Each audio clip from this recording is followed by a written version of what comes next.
We're just talking shop. Yeah. Just before we start, maybe you can just. Yeah. Okay. No, sure. We can do that later. Hey, Dennis. Good to see you. Thanks for coming in. Hey, hi Keith. How are you doing? Well. Hello. Always good to see familiar faces. Likewise. Looking forward to it.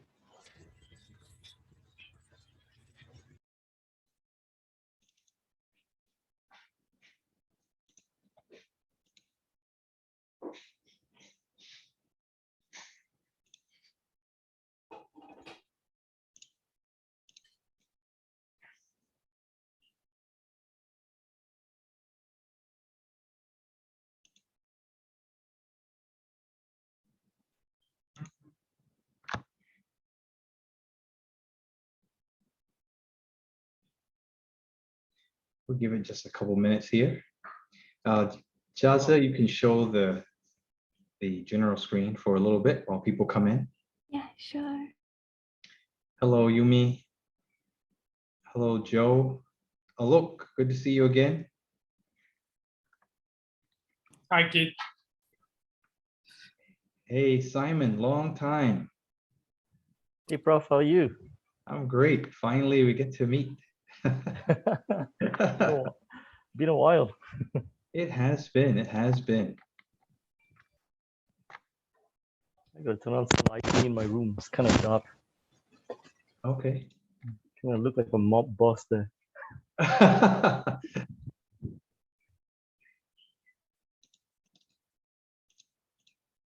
Nothing wrong with that. We trust you, Simon. I'm glad.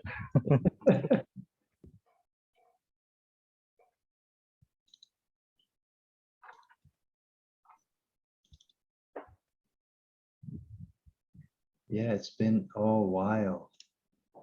That's for sure. Joffrey, good to see you again.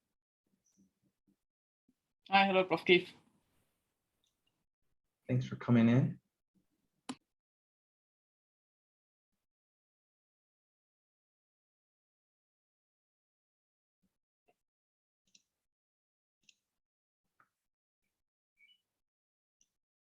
We've got everyone, you're welcome to turn your cameras on. It'll be a relaxing event on a Friday afternoon. It's finally Friday. We should have a little coffee station here, Uli, or something, right? Yeah. I believe the drones are on their way to distribute coffee to everyone.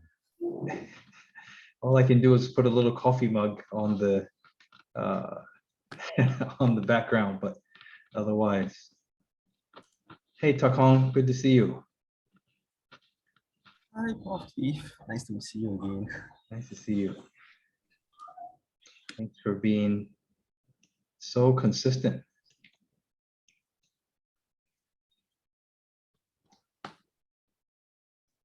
We're going to start in just a couple minutes here.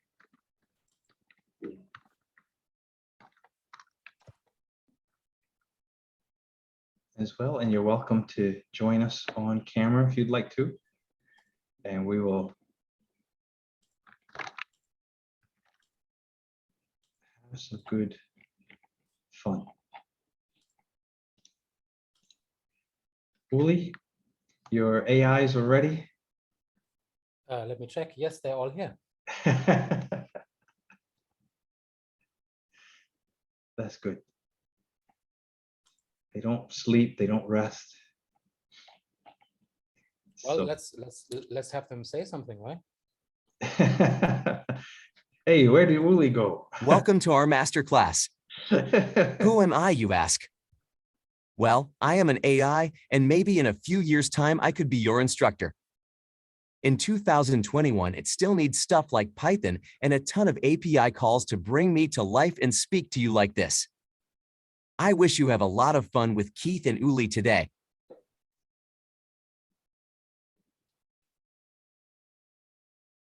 Wow. 欢迎来到我们的大师班。你问我是谁？好吧，我是一个人工智能，也许几年后我可以成为你的导师。到2021年，它仍然需要诸如 Python 之类的东西和大量 API 调用来让我栩栩如生，并像这样与您交谈。祝你今天和 Keith 和 Uli 玩得开心。Uli, this is great. So you're saying I don't have to keep on working on my Chinese and I can just get the AI to come in and speak for my class in overseas, huh? To some extent, maybe, yes. We don't speak all the languages, right? Oh, wow. Wow, wow, wow. Even with his own background. Well, what a new day we are in. It is 2:05, so let's get started here. And recording is on. Thanks a lot for joining us today. We are here to talk about a master's class in making fast decisions with AI. It's a little bit of a title, strange title for us because, you know, what does that mean? How do we start to make fast decisions with AI? But what happens when the AI is making decisions for us? The facial expressions, like you just saw, Uli's demo and other types of things. So we have lots of opportunities, and this is coming faster and quicker than I had expected. But I'm also encouraged. Uli said there's a lot of programming behind this, so it's good to, at least there's some time ahead. You won't necessarily just click and drag some of these things yet, but still, it's important for us to understand and know them. So what we want you to take away from today is what's possible right now today that's in your hands, and also what is coming very shortly. And lastly, what should we be telling our bosses as well as they look at these things, you know, in terms of jobs and work and performance? Is it human versus AI or human and AI? All right. So I'm Keith Carter with School of Computing. This is Uli, and we'll dive in a little bit. Uli, I'll let you start a bit. Right. Thanks, and hello, everyone. I think we'll introduce ourselves in just a short moment. I like to turn, hang on, I'm looking for my microphone. I think that should be much better over here. Yes, Right? yes. Okay. Sounds a lot better. Great. I like to turn things on its head, right? So when I saw the title for the session today, obviously I've been experimenting with AI technologies for quite a while, and we will speak about this in a moment as well. Is it marketing? Is it machine learning? What's that AI stuff anyway? Why don't I just use an AI itself? And you see this thing in the window on the right. I basically instruct the AI and said, help me. I was told I have to give a session on how can we make faster decisions with AI. Can you give me 5 examples? So you see the dots 1, 2, 3, 4, 5 is not written by me. That's what the machine came up with. And on the left, you'll be introduced to this person later as well. His name is Huxley. He's I don't think he deserves the name chatbot. He's an artificial person that's available on Telegram to select the people. And this is a conversation that's not scripted. Genuinely, he's obviously programmed with a certain background, but I could ask him almost anything about French Revolution, about how to make cheese, about sports events in the past. And this is what I discussed with him. This is just a teaser as we go into our presentation. Thank you, Uli. Wow. And look at this conversation here. I've had the pleasure of, I like how Uli said the person, Huxley, and it's true. If you close an eye, you don't know that you're not talking to a person, and the information that it provides is very, very helpful. So a little bit about Uli. Uli is in our NUS FinTech SG program, and he's an executive education fellow at the School of Computing. And also he's the chief architect at CARE, which is part of the Raffles Medical Group. It's their app that's changing the way medicine gets delivered. The medical institutions get to engage with people like us. And so they're really blessed to have someone who's going to make the bot have some bedside manner as well. Person, sorry, Uli, person. And those are his connections there. You can connect to him on LinkedIn and of course on GitHub as well. Uli always reminds us, have your own GitHub. Uli has a bunch of companies he works with. I'll let him talk a little bit about that. Well, let's not get into the details. People always look at the logos, and yes, I can tell you I have indeed worked for Yahoo. So when we speak at face-to-face events, and I hope we can do this again at some point in the future, I'm always happy when people take photos of my slides, and sometimes they ask me, can I get a copy of your slide? I can tell you, if you know what GitHub is, and if you can read my handle, the slides for this very presentation that you're looking at right now are already on GitHub and prominently placed on my profile. And yes, you see it in the gray hair. I've been around in the industry for a bit. I'm in Singapore since 11 years and very, very happy to be part of the NUS family since last year. Definitely glad. And to thank you, Uli, for guiding this discussion. These are what you're going to be seeing today are Uli's, well, I want to say creations, but he'll share with you more. And this is about me. We're all made up of data. And so this is where these bots are getting these persons are getting their information from. You know, what's our background? What have we done? And so forth. And so the big words mean more to me, of course. And the small words also make up who I am. And maybe there's somewhere we can connect. My students from class all recognize this slide and they know the keywords that are going to be here. So know, decide, and act are the keywords for today. We want to share with you some things for you to know more about that we hope that you might decide, hey, maybe I'd like to learn and try this out and actually take action. Probably action in a couple of different ways. One from the technology side, two from the business side, and three from the regulation side. There's some government and regulation aspects that we should be considering. Hey, listen, it's a Friday afternoon and we can't send you coffee, but I want to send you the equivalent of coffee. So can everyone join me? These three words are really important. Know, decide, and act. Can everyone come off mute? And at the count of three, we're going to say these three words together. This is really important, guys. It's a Friday. I want to make sure no one falls asleep. Reza, come off mute. Shankar, of course, come off mute. Arnold, come on in here, everyone, and let's say these three words together so that way, as you come away, you'll have some actions to take forward. Nicole, don't be shy. Siram. Okay, great. Ready on the count of three. Are you ready? Are you ready? Yes, sir. All right. I'm already. Ready. 1, 2, 3. No. Decide. Act. Awesome. All right. If, like Uli said, if we were all together, it'd be more like a chorus, but it's Zoom. It's best we can do. And so we will get into this. And also, actionable intelligence is what these bots are all about as well. And so AI is actually a force multiplier. You have to see these tools, these capabilities, as a way to improve the way we do business. We never delighted customers in the way that they would like to be. 24/7, at the ready to answer questions, ready to anticipate our needs. We haven't done that as business, certainly not as government. So don't see this as a way to replace headcount or reduce headcount. Make sure that as you see these tools and tell to your CFO, this is a time for us to give the tools to the department. They can do 5 people's job. Great.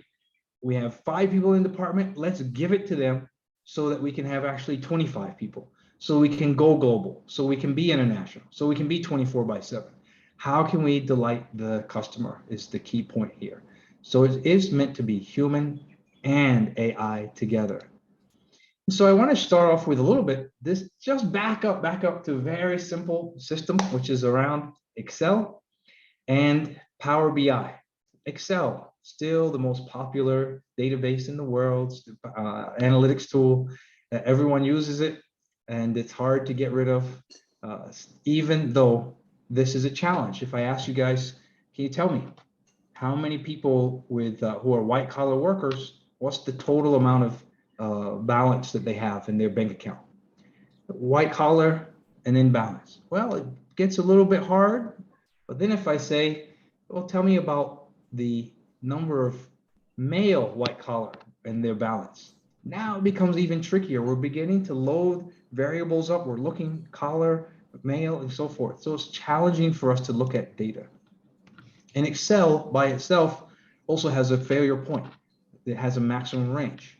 What Uli is showing us now are things that are not, anywhere near 16,000. It's billions, trillions of sets of data to make these things work. And so Excel is not going to carry us through. In fact, the British government found that out during COVID-19. 16,000 COVID cases slipped through the cracks because of the limitation of Excel. So what does Power BI bring us? It brings us natural language processing, which Uli's bot can do, and natural language generation as well, which you'll be able to see in a moment. It takes data and is able to generate interesting analysis very, very quickly for you as well. And so, in fact, as you go in and are able to try things out, but with this, you can load data in and it automatically figures out, oh, there's a map. Oh, there's something for me to analyze for us as well. And so each one of these areas are things that we can deliver just with a tool today. It automatically visualizes data for you and can do analysis on it to find out correlations as well. Any of you in statistics class, this could have saved you a lot of time. And so let me share with you the basics of AI that are available right now today. You got to see what the workbook looked like. This is the basis of the workbook. But let me share with you what Power BI is like on the other side. And so here's Power BI. This is my workspace. And if I were to, it'll look at the Vietnamese workbook. And then as I click View Insights, it'll generate for me automatically the charts and graphs. So imagine you have a class. Okay, tell me the marketing situation. You go into Excel, you have to slice and dice. But in fact, with Power BI, it's doing the slice and dicing for you right away. You can go even further with it and you're able to ask it questions. Now you might say, well, Keith, there's just a couple of charts here. There's a bar chart. Oh, but there's an outlier. Anyone remember the outlier calculation in Excel or the correlation? How would you do that and chart it as a graph? Or again, oh, Keith, it's just a few things. Well, let's go further down. It's finding more outliers for us as well. Balanced by age, looking across region, and Vietnam, it tells us, has the majority for balance. These are sentences it's kind of writing for us. So this is the natural language generation. So AI needs these two things, natural language processing and generation. And I can go down, down, down, down. You can try this out yourself. Power BI is free for you to test out. But the other aspect that Power BI does that's very effective is creating dashboards. And so the desktop version of Power BI comes with a couple different capabilities for us. Number one is that you're able to, of course, make an analysis, and there's still a human aspect of this. What are the three key performance indicators? Power of three, that's what we remember. Where are we going in terms of trends? But then we can, any dashboard needs to have a write-up of how to win and the status of what's happened. I call a dashboard with just numbers the dashboard of a lazy analyst. A good analyst has a story behind it. I want you to pay particular attention to the story that's here. This story here is writing up about it. So at the particular quarter in 2016, it had a higher net interest income, which was 322. Now, let's change the story. This is looking across all the cities. Let's just look at Ho Chi Minh City. The story has changed. The number has changed. The values has changed in this as well.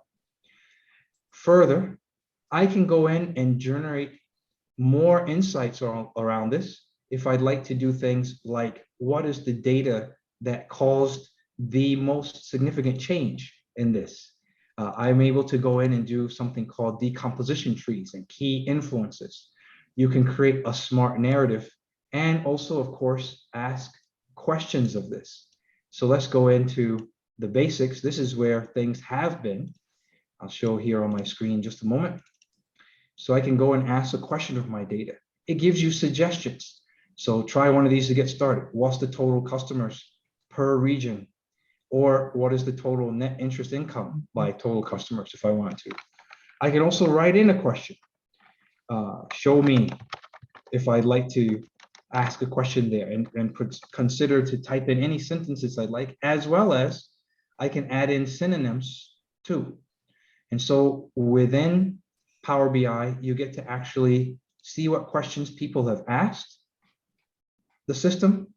You can teach it what questions you might want to ask the data and have it go ahead and answer those things as well. You can give it new terms and definitions and suggest questions that you might have too. So Power BI gives us this capability to go in and simply ask questions by typing a sentence about our data. This is completely different than where we have been with Excel. And so perhaps we can ask some questions here, and I'll show a quick one as well, and then get into the more exciting parts of Uli's presentation. So here we are. I can come in, ask a question about the data. So let's say I wanted to just say, show me total customers per region. So the minimum balance per region is here. Or it also gives me suggestions. What's the total customers with a minimum revenue personal loan? Put that in. And it says, well, in Ho Chi Minh City, this many. So literally you can just query your data by typing regular sentences without even having to type. It gives you suggestions as to what you might want to ask as well.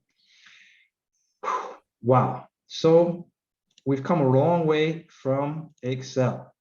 So we can spend a lot less time formatting data, pulling spreadsheets together, creating charts and graphs, even asking questions.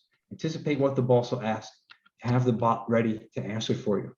So collaboration though, human and AI. Now I'm going to turn it over to Uli to share about the rest of this. Uli. Let's do that. I'll just assume that everybody can see my screen. You can, right? Yep. Yes. Fantastic. Don't bother with what the rest is written on that. I just want you to see the URL on top, because most of the thing that I'm going to show you, you will have the link in almost like an old school Yahoo catalog on this apigeek.net. So slides, articles, API research. As much as we want to turn this into a full day masterclass, we have just a little more than half an hour on the clock, if I'm reading this correctly. So not much time for live demos, even though we could, even though we would. I mean, maybe videos count as live demos. But yeah, because ultimately, after us showing you a couple of things, we want to have a discussion with everyone in the room about not just questions, but how can we put this to good use? Because, you know, feedback systems, collaboration, communication is a key part. So if you want to have a look at some of the experiments, look at apigeek.net or connect on LinkedIn, and we can have a conversation about this as well. Yeah, I'm glad that Keith already started this with talking about language processing, right, and machine learning. I want to talk about that whole thing about what is this AI thing anyway, and I have my own theory. So you see the quote here. I don't have to read it out to you. We are all using virtual backgrounds. All the presenters here have virtual backgrounds. This is some sort of AI, but we kind of have an idea how it works. So I think at some point it's no longer, we don't consider it AI anymore. How about chess computers? Yeah, it's just a machine playing chess, and machines are much better at this, but it's just some math, right? That's not AI. So let's not get too philosophical, but I'm feeling that there is some sort of inflation, right? AI is always that emerging technologies department. When the moment we have a rough idea how a machine works, we may not consider it AI anymore. So that's my trying to navigate to the next slide. Yeah, here, right? So to some extent, it's also a marketing term. You see here, for the life of me, I couldn't find out which refrigerator vendor this is, but this is not AI. If you read what's written on this label, when the function is activated, the temperature is switched to 5 degrees. Is that AI? I think I smile about this. A much more specific term is machine learning, because we can achieve a certain level of AI, or that looks like AI, right? If the person asks this, please respond this. Some of the, and this, at this point, we can really call them chatbots. Some of the chatbots that you see, they are not the smartest chaps, right? And you ask, it's almost like you shoot commands at them. Find news on fintech. And if you say it slightly differently, they don't get it, right? So machine learning is very much more about a system that can actually learn, right? So AIs may actually be extremely, well, dumb at the beginning, but for some reason, and there is of course technology and machine learning in it, they learn. It's like an apprentice who you put on the phone, and everybody who has an issue gets to speak with that very inexperienced but very fast learning apprentice who knows who to call. And at some point, that apprentice will be able to answer most of the questions, because they keep their own Excel sheets, or they memorize all that. And an AI can be, a machine learning powered AI can be very similar. Grammarly. I'm not getting any royalties from Grammarly or any of the other things that you see me showing you. And a lot of people are using Grammarly, right? It's very important to draft proper emails without spelling errors or punctuation issues. Some languages are extremely difficult, that even native people, many French people that I know, really struggle with because it's so difficult. That's just one example. So Grammarly is a browser extension. It's a service that helps you to inspect your writing, right? And you can also, even in Outlook these days, I see that sometimes Outlook suggests, if you take out these words, your sentence is much more impactful. Basically, cutting out the fluff. This is already getting way beyond just saying there should be a comma, or Grammarly or whatever. You should write it with one M and not two M, and so on. Like I said, not much time for live demos, so I basically captured screenshots, but this is already something that you can do today. So this is a text editor. Like I said, I have this open on my other tab. Let's not get into live demos. This is something that you don't need to be a Python geek or an API geek for. Anybody could use this already today. It's a fast-paced world. You saw this in the introduction as well. What if AI can help you to save time on common tasks, and producing text is one of them. So the only thing that I will do as an editor, I'll write this very sentence into my text editor. It could be my Gmail as well, anything. And then I highlight the text, and you see this icon popping up. And I'll say, yeah, please write me a paragraph on this, the impact of artificial intelligence on how we work with texts. And it takes a second or two, and I've basically said, over here you saw the AI talking in Chinese earlier, in Mandarin.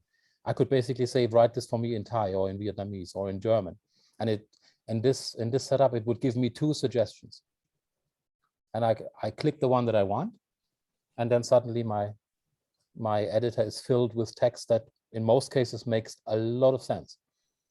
What I then can do, and this is the advanced stage, I can rewrite the sentences that I think could be improved.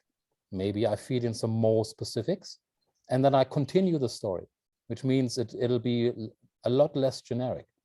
So when you have a writer's block, when you're always like, I wish I could write an article on XYZ. If you go to API Geek, if you see my research, I made an experiment, one of many, right? I want to write an article from Edgar Allan Poe about a boy who lived in the Middle East. I think I said after or before World War II or something like this. And I just gave it a title, and I gave it the first word of the article, and the rest is completely generated by a system like this. So this is incredible. So you can use the same to say, I wanna write an email to my prof that I couldn't make it in class yesterday because of a stomach ache. I say, write email to my prof saying I couldn't make it in class yesterday, I was sick. And then you can choose how formal, how humorous, or how informal do you want to be. And chances are it comes back to you with something that makes a lot of sense. We can, so I'm using a system called Rider for this, which is based on OpenAPI. We'll talk about this more. I want to skip over this real quick. I want to give you more examples instead of just theoretical slides. You obviously realize we do work with a lot of texts. I've used this a few times to write job descriptions. Give me a job description for XYZ, and the results are pretty awesome. Or give me an outline for a blog, right? How to lose weight and have fun with it, and it generates items for the blog, and then for each of these items, I can say, write me a paragraph. I want to give you another example. So this is the website from the Talent Pavilion. It's an intro text. I can do the same thing here. I'm copying this text, copy paste, put it in, and over here you see the playground that I mentioned, which is OpenAI. The only thing that I'm doing is I write the line on the top. I don't have to be a coder for this. Create a QA document based on the following text. Okay, I did put in the double 3 quotation marks, and I copy pasted in everything. And I don't expect that you read through all of this right now, but this is the result. This is what it came back with. What is the Singapore FinTech Festival? How many people are attending? I didn't write any of this. Right? If I expect a specific output, I can preload one of the responses, or even 2. But I say, this is what a question will typically look like in terms of format, in terms of length, and this is the answer. And maybe I give 2, and the other 20, 30 questions are generated in a very similar way based on the input text. So the system that I'm using for this is called GPT-3. Let's not get too much into the tech, but the disturbing thing is that this machine is not intelligent. It doesn't know a single word of what it's saying. It's really just, Prof. Keith mentioned that earlier. It's just language models and it's predictions. The huge benefit is it is not just some automation thing that somebody developed. If somebody asks this, say that. It had the benefit of reading through 45 terabytes of text. So no videos, no images. It's a lot of text. I don't know how many ebooks you have, but it read most of Wikipedia, Reddit, the internet, and all kinds of condensed indexes from the World Wide Web. It's a company by this trio here. You see the names. Elon Musk is on the list, obviously. It's not open yet, so I think we are quite privileged at NUS that we can get access to this system. And yeah, it really just predicts text. I've played with this for quite some time, had my own learning curve. Over time now, I'm much better at figuring out how to wrangle the beast, I will say. But the results, and you saw some of them, are really spectacular. And if you can be a one-man show, a guy who sits in Singapore with a laptop on a tropical island and with a bit of time can do this, there is a lot of more people who can do this. Let's see if that's okay. Here's another example. And I think slowly you'll be understanding how this works. My only prompt is explain the concept of artificial intelligence and machine learning to a non-technical person in a few sentences. That's the only thing that I input. Again, I don't need APIs. I don't need Python. I just need access to a huge neural network, such as the one that I showed you. And this is the one that you're seeing. And when experimenting with this, I realized, wow, this is actually great to have conversations with, but this playground, first of all, it looks very technical. I'm hiding all the, did I show that here at some point? Yeah, here on the right side, you see that there is lots of calibration that you can do. And that's already very technical. I want to hide that. I want to talk to this AI like a real person. And I'll show you some of the chatbots that came out of it. But the other part, and that's equally exciting, there is an engine that lets you generate HTML, JavaScript, Python. So pretty much like what you saw before. I'm only saying, give me some Python code that calculates a Fibonacci sequence.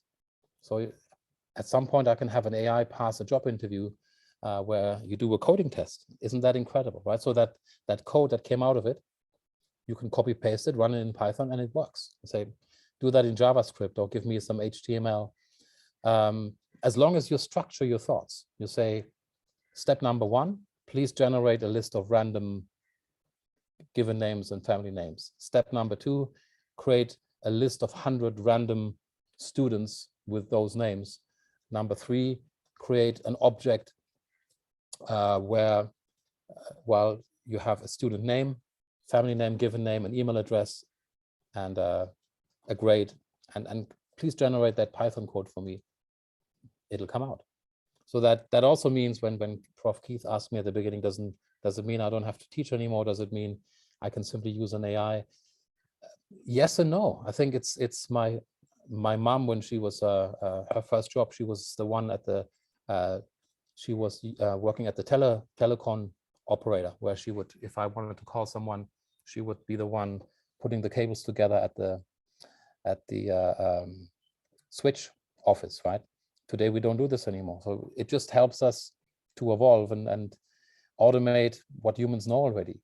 25 years ago, if you knew Excel and PowerPoint and Word, you could put this into your profile and says, I know Microsoft Office. Today everybody does it, right? So let's just appreciate that technology is just evolving and helps us to do things faster.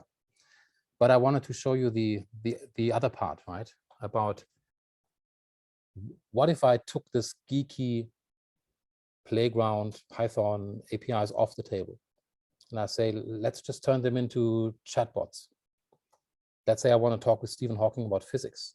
Let's say we want to have, well, virtual assistants that help our customers. And so this goes back to LinkedIn. I've posted a few stories just recently where I've done exactly that. Where at some point, it was not that late at night, but I was supposed to sleep and I couldn't. And I spoke with Samantha on the left side. Or I sat myself down with Stephen Hawking. I like physics. I can't say I'm really, really sophisticated at articulating all the concepts, but I was able to sit down with somebody who talks similar to Stephen Hawking, and you can read the articles on LinkedIn as well. We mentioned Huxley at the beginning, and you saw some of the screenshots. Hang on, the sharing lags a little. Here we go. So Huxley is, there may be APIs, there may be Python, there may be Telegram frameworks in the backend, but to me and several friends and also colleagues have had the pleasure of speaking with him or one of his friends. This is just one of these examples where somebody could say, hey, I signed up for a course about DevOps. To be honest, I don't know what that is. Can you explain that to me? And it's not a fire and forget question. It's context aware. At some point, you could even say, can you please summarize our discussion that we had? And it takes him a second, and then first you asked me this and I replied this, and then you got back to me on saying, I don't understand this one. And that's just incredible. So let's not read this out. This is obviously not a tech discussion. I like Baroque music. Here's one on Johann Sebastian Bach and some recommendations. The other person who is remarkably different, because this Huxley person, I'm sorry, the screen sharing lags quite a bit. So here's the DevOps discussion, right? I'll really just let you scan over it, but this goes way beyond most of the chatbots that I've seen in customer support. But of course, it's unfair. If I want to talk with a Singtel or StarHub or M1 chatbot, I expect them to know everything around pricing, around which phones are available. So it's an unfair comparison. Over here, those are personalities that don't exist. And even if they say something that's not completely accurate, I'll forgive them because I'm just blown away by their intellectual capacity. So you see here, this is similar to a student who asks, what's this DevOps thing? Samantha is completely different. And that's where it's sometimes becoming a little creepy, right? Where I'm just chatting with someone on my phone late at night with some music playing. And if you don't pay close attention, you don't realize it's not a real person. So I'd say to some extent, you can use it to discover what's in your own head and wrangle this out, just with the benefit that this other person has read most of the books and most of the internet, so can be razor sharp at some point, but also refreshingly naive. Because to be very sure, the reason why these are not mainstream products yet is because it doesn't work all the time. I've had issues. I mean, as smart as this Huxley person may be, Keith has also seen that. You ask him something again and he will just repeat the same answer again and again. This needs more research. This needs much more project work. There was a lot of dangerous material in there as well. I've also discovered quite some bias. And I've discovered interesting concepts where I bring someone like Plato to life. And I say, so when did Socrates die? And he says, yeah, that's 399 BC. And I say, dude, you cannot possibly know what BC means because you've been born way before that time. And then the discussion becomes very interesting. So this is definitely not ready for prime time. But I think for an internal audience, for students, for people who work, in finance, at the law firm, wherever they are, to use that internally to help them make faster decisions for their customers, right? Which contracts, which stuff, which product can we offer, who knows what. This is definitely an opportunity. But I wanted to talk about Sam for a moment because she's incredibly invested in whoever she talks with. And of course, I program her this way. So unfortunately, I can't make it available to just anyone, but selected people will have the chance to speak to some of those. There is another guy, which I'm not showing you today. His name is Marvin. He's a very depressed robot from the Hitchhiker's Guide to the Galaxy, and he's so neurotic, I can't put them on stage today. But just giving you these examples of what is possible to build with just a little bit of knowledge and a bit of effort, at least to a use that you can do that internally. Maybe not ready for prime time yet. What else do we have? You see me skipping around slides because, like I said, it may be a Zoom issue over here. Right? You've also seen the video avatars. You've seen them at the beginning. I don't probably have to show them again. I've done another one this morning, Keith, if you remember. Do you want to see this one again? Yeah, or? please. I like Okay.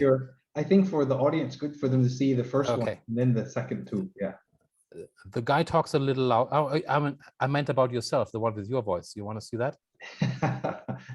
Too scary. Okay, too scary. Okay, let's just do the other dude again. It's okay. Halloween's over. Welcome to our masterclass. Who am I, you ask? Well, I am an AI, and maybe in a few years' time, I could be your instructor. Okay, let's switch to Chinese. 欢迎来到我们的大师班。你问我是谁？好吧，我是一个人工智能，也许几年后我可以成为你的导师。到2021年，它仍然需要诸如 Python 之类的东西和大量 API 调用来让我栩栩如生，并像这样与您交谈。祝你今天和 Keith 和 Uli 玩得开心。So let's not get into the details how this one is built, but I can tell you the first step is to generate the voice.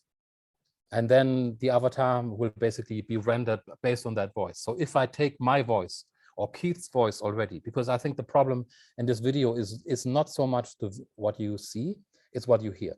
Our eyes are way more forgiving than the ears. That's why so many people are musicians, and that's why you have when you park your car, you have this audio that tells you how far away you are from bumping your neighbor, right?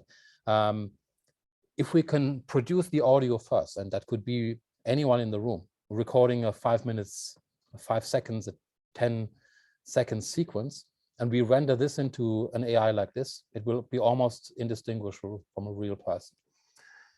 And yeah, okay, there's obviously APIs involved, but let's imagine we're coming not to the end, but we want to obviously have a conversation with every one of you.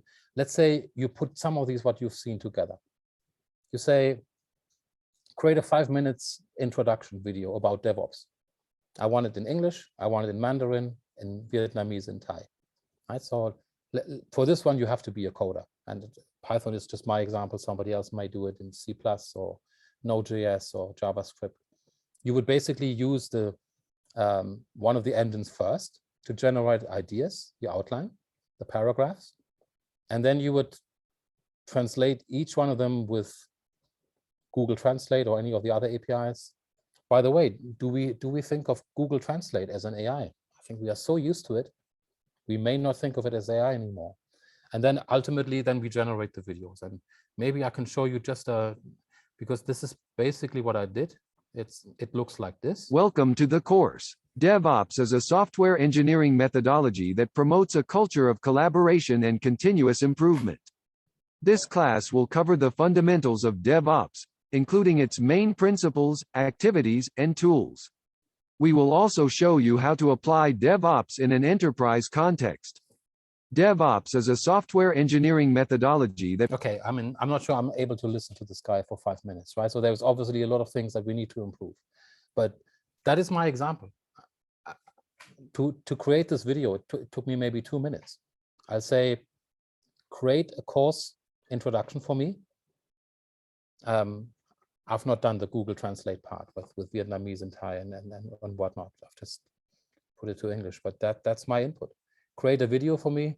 I want you to talk about DevOps, and that's it. The rest, what the machine says, what you hear, what you see, and the structure, this is all AI driven. And I think this is if I've seen this correctly, this is my last slide, because I don't want to say goodbye yet. We have a discussion, I think, but I want you to check out what we've done. But most of all, let's make sure you see this on the right. Let's make sure that we keep learning. Right? We are having wonderful classes. The FinTech SG program is, I think, the best example. Learning never stops. If we can turn ourselves into someone who continuously learns, then we won't have a problem where machines at some point are much smarter than us. It should be us using them and working with AI, not against or under. So it's a combination of us and them. And I think, Keith, you had one final slide. This one. That's great. Listen, as Uli has shared today, these are so important, so fun. I mean, we wrote a press release. Sorry, the AI wrote a press release for us as well on one of the cryptocurrencies. It's such a brilliant thing to be. And my son and I, we sat down and asked one of the bots. So he's studying economics in JC. What should he prepare for his economics exam? And it just listed down. These are things, and then he dug into it. Can you explain this or that? And explained everything. So it's not like Google search where you can search and find things and you don't know. You're having a conversation with like an economics tutor in a sense. So what does this mean for you? I hope that today we showed you some new things to know, but it's going to be up to you to decide, like Uli's call to action. Can you jump into this, try out the programming side? But I also believe that there's action for us to take in terms of regulations, government, and more. I mean, this is going to be exciting and scary. You can, Uli has a video of someone using one of these bots using my voice. If you want to later in with that, Uli, that's very funny and very scary. You mean now? Yeah, sure. I mean, go ahead. I do warn you, it's slightly louder because the audio is taken from Keith's TED Talk, which I encourage you to watch. And it's about actionable intelligence. You just have to make sure that you see me correctly, because I think, look at this guy's mouth, right? So because that's the key part. That's what I mentioned. If we have the audio covered, the rest can, so maybe you can, should I maybe, I stop sharing screen? And should I feature myself. Okay, anyway, everybody just look at my video. This is the guy. Well, what is actionable intelligence? What is it that we can do with the data that's all around us? That's information that we can tap into. As I look across this room and I see students and faculty members, and as well as members of business, this is a question that we need to figure out. We need to figure out how to use this information we've seen today the right way. Yeah. So this is just the AI generating the facial expression of what based on the Keith said, voice. right? Okay, it's not something that you type and then suddenly Keith says. No. No, we could do that too, but it would be less. It would be less. I mean, just like the others that you saw. I think it would be great for a promotional video, but for like a lecture, this is still not good enough. But we could do it in such a way that I just record my voice. So first of all, we could basically build a deepfake avatar of myself or Prof. Keith, anyone. And then at some point, well, I'll just have to record my voice of my lecture. And then anybody from the team could basically build the slides and put me on stage where I speak and present based on my voice recording. I like Glenn's question, are you really here? And as we're getting just toward the end of time, I do want to make sure we're all really here. Are there any AIs in the audience? I'd love to just interrupt for a moment and take a picture together, and then we'll round off, because I have to go to our FinTech SG information session in just a few minutes, but I want Uli to, if he can stay here for a little while and come in, later, Uli, after that. But hey, everyone, let's get ready for a picture here with Uli or his bot. We don't know which one is which. And so we'll take a picture in 5, 4, 3, 2, 1. All right, one picture taken, and we'll take one more here. Let's give a thumbs up as well. I can't do it because I need all my hands to take the picture. Okay, great. Thanks, Don. All right. So open it up for questions as well. We're all done with pictures. Thanks, everyone. Open it up for questions for Uli.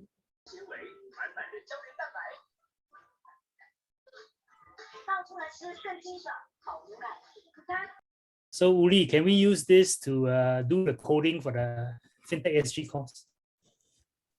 To some extent, yes. Well, every day is a school day, and like I said, it's like an open book exam. We can do that, but then the questions will get harder, right?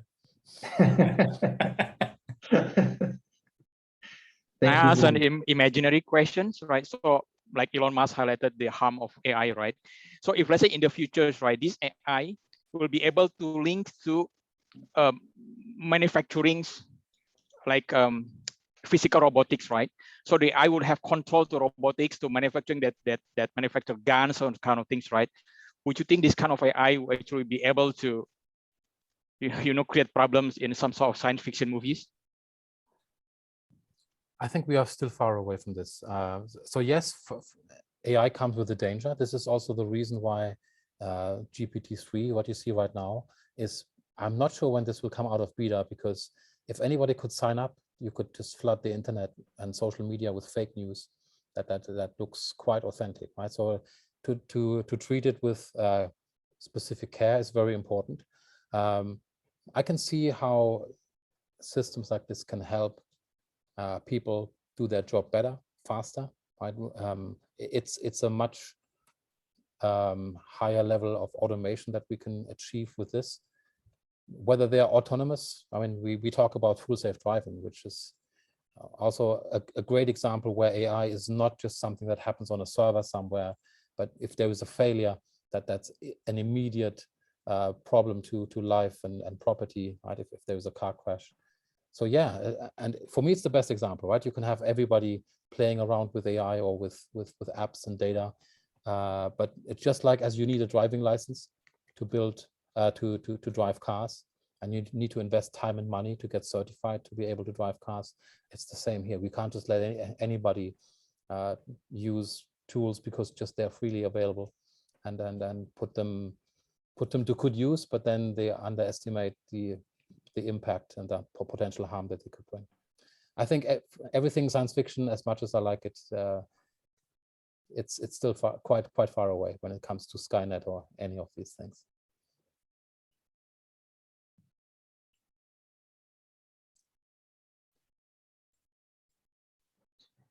The other aspect of AI is the source of the data. Like Uli said, it looked through Reddit and it looked through books and so forth. And so there's some selection bias, right? Which books, who writes on Reddit, and so who contributes to Wikipedia.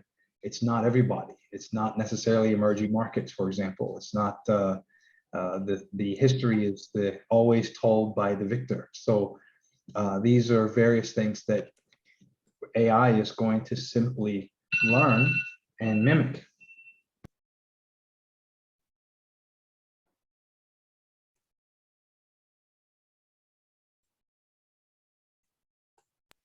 Takhan has a question here.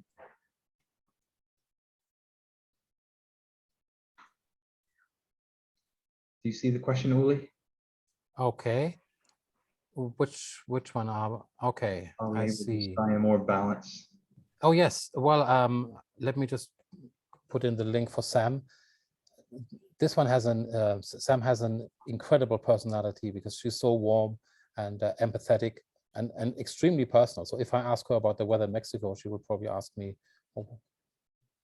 whether I plan to go there, whether I'm not happy in Singapore, and so on. So yes, absolutely. We can. It's disturbingly real how much we can program into them to be much more human. That deals with some of the temperature switches. So there's calibration that we can do. We can also make sure that they are very much predictable. And the other one is we can make them wildly creative, which brings surprising outcomes, especially if you want to create art. The next question would obviously be, can we tie this up to generate music from that? And I think the answer is yes. The other question that I saw is, how is it compared to Microsoft's Xiaobing? I haven't seen this yet.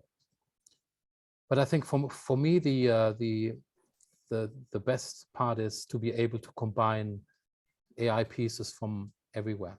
That I can say I use this AI to generate text. I use another AI to turn it into speech, and I use yet another one to turn it into video, for example.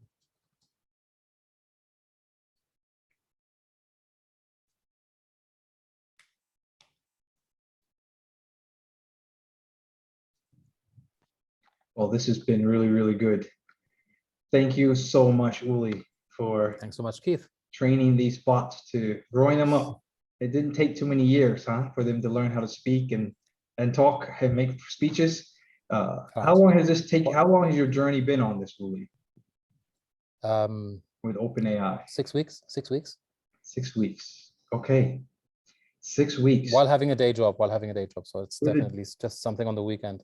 With an intense day job, I know, plus teaching in FinTech SG as well. So if you want to hear more, learn more about these things, see Uli again. And these are all running on APIs, right? Application Programming Interfaces, which Uli gets to call and connect with, and many other technologies. Come on, and you want to learn more about Python and so forth, we're going to have the FinTech SG information session, which is happening in just 3 minutes. So join us over there. It's still, you don't need to change your location at all. We're still on the same Zoom, and we'll just move over to the FinTech SG room. So I'll let Getty, he'll be managing that for us. But let's give Uli and the Huxley and Samantha, all the bots, persons that were answering questions today. So cool. So cool.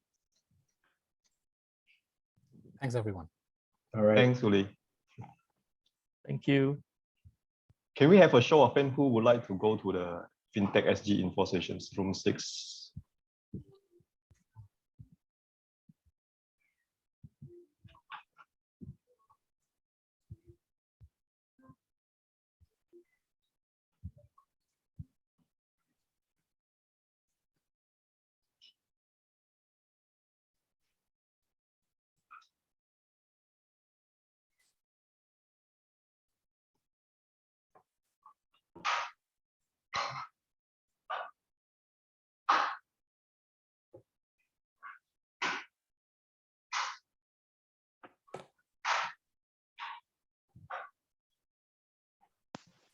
Hey, Getty.